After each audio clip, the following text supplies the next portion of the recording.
Good evening and welcome to the Financial Week. I'm Javon Keys. Only one telecommunications provider is ready to implement the financial cap on roaming for postpaid customers.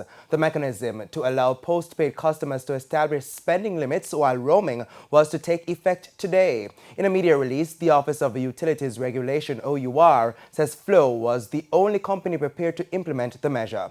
Digicel has requested an additional 1 to 6 months to make the service available to its customers. The OUR insists adequate time was given for the measure to be implemented, with notices being given as far back as 2020.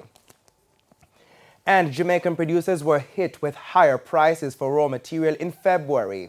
The Statistical Institute of Jamaica Statin says inputs for the goods producing industry were up 3.1%. This was driven by an increase in shipping expenses coupled with higher costs for raw material from international suppliers. Now, an increase in gas prices also drove up operational expenses. For the 12 months to February, production costs for the industry increased by 22.2%.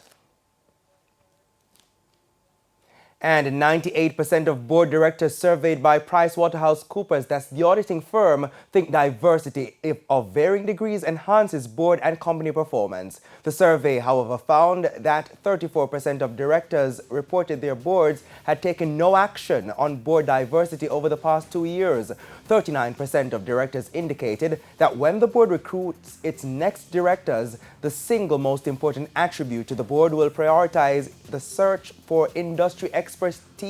Meanwhile, the survey also speaks to renewal of board members. It found that 49% of directors say at least one of the fellow board members should be replaced, and 24% of directors suggested that more than one or two fellow board members must be replaced. And Guardian Life made a profit of $10.3 billion in 2021. Now, despite the impacts of COVID-19, the company says its net premium income was $22.1 billion, a 43% improvement. Revenue for Guardian Life was 64% up, amounting to $14.2 billion. Now, the group says the improvement was driven by individual life and group health insurance segments.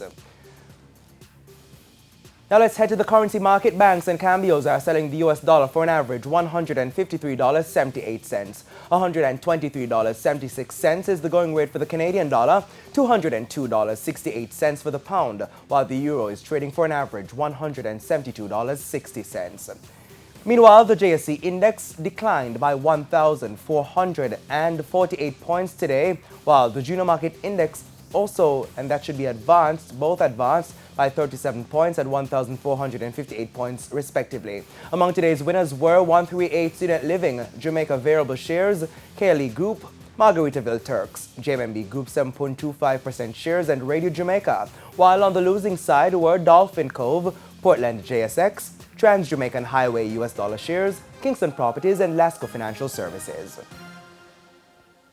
And that's it for the Financial Week. I'm Javon Keys. Stay with us. Regional and international news are after the break.